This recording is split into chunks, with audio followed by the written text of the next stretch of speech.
what the governor's going to do. And we are all waiting now. All right, David Mattingly, thank you very much. And out front now, our senior legal analyst, Jeff Toobin, and Charles Cully Stimson, senior legal fellow at the Heritage Foundation. Cully, let me start with you. This man serving more time than murderers do, than rapists do. How can that be fair? I don't think it is fair. I don't think many people think it is fair. Under the old sentencing scheme, in his state, he was a three-striker, and as the prosecutor, who sounds like a fair guy to me, said, he's a career criminal, but he served his time. But under that old sentencing scheme, you do that kind of crime. There were 14 bricks of marijuana during this drug transaction, Aaron.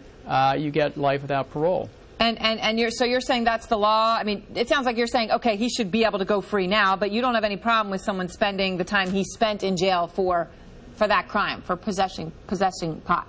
I actually do. I think for the most part, drug laws, especially with respect to marijuana, are fair in this country. I know Jeff probably disagrees with me. This case is an outlier. I mean, 0.1% of state prisoners are in for marijuana. And on average, on the federal side, it's about the same percentage, Aaron. They had, on average, 115 pounds of marijuana, 156,000 marijuana cigarettes in their possession. So they weren't really using it for personal use. Jeff, what do you think? I mean, you heard Cully say, look, most party thinks the pot laws in this country are fair. Putting people behind bars for pot, fair. You? Nope. I think it's horrible. I think it's a disgrace. I think there are so many people in prison for many, many years. Sure, there are 25 lifers, but there are thousands who are in prison for multiple years for something that should not be a crime at all. We are now having a national experiment in Colorado and Washington State of what marijuana legalization means. And you know what? It's working pretty well. And the idea that our country is making these people suffer and spending the untold millions of dollars to lock these people up for something that should not be a crime is grotesque. Cully? Well, I mean, the facts just don't back up Jeff's argument. The fact is, as I said, 1% of people are in jail and state prison for marijuana-related offenses. I mean, the jails are not chock full of people who But should they be there, Cully? No, I don't think they should. Should they be there? I don't think they should, frankly, Aaron. I mean, I've been a prosecutor and a defense attorney and a judge. So I've sat on all three sides of the courtroom, unlike most people. And you know, most people in this country who get busted for simple possession of pot don't go to jail, nor should they.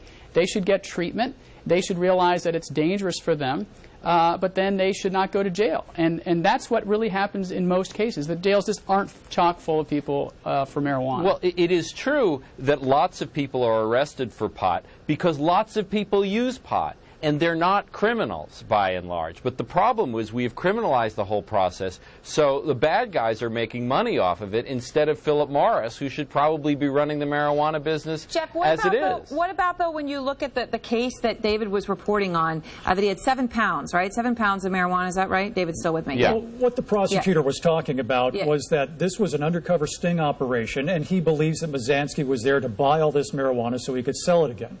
But that's what they had him in possession of, was the 7 pounds of marijuana. And talking about, the prosecutor referred to him as a career criminal, Jeff. So in a lot of these cases, aren't these people who are also doing other things, that marijuana would be the tip of the iceberg? Well, sure. Look, I used to be a prosecutor, too. I think criminals belong in prison. The policy issue we're talking about is, should marijuana be legal?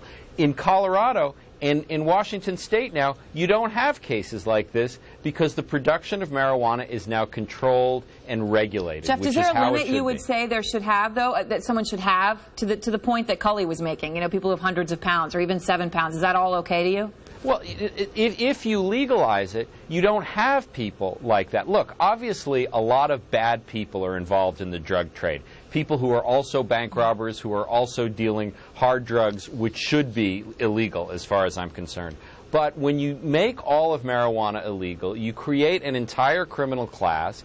I don't think these drug dealers are good people. I know that they were involved in this for very bad reasons, but the issue is marijuana is no more dangerous than alcohol is, which is a huge and profitable business in this country. Right. And until we regulate it like we regulate alcohol, we're just going to have more tragedies. And Cully, like this one. to Jeff's point, more than 100,000, nearly 100,000 people, die a year of alcohol, excessive drinking. According to Sanjay Gupta, there's pretty much no risk of dying from a marijuana overdose. So why not legalize pot? Well, I just disagree with the doctor, and so does the American Medical Association, the American Lung Association, various other institutions like Yale and Columbia University. I mean, the fact is the marijuana of yesteryear that some of us tried back in the 60s, 70s, and 80s was about 1 or 2% of tetrahydrocannabinol, the active ingredient marijuana. The marijuana today in Colorado and Washington State and elsewhere that they're selling legally is 20, 30, 40% THC. It is a different drug. That's why it's a Class 1 drug. It is more dangerous than alcohol. And the facts on the ground in Colorado show that the cartels are actually increasing their activity because they're undercutting the state price for marijuana. So I think Jeff's wrong, and I think the doctor is wrong. All right. Well, thanks to both of you. And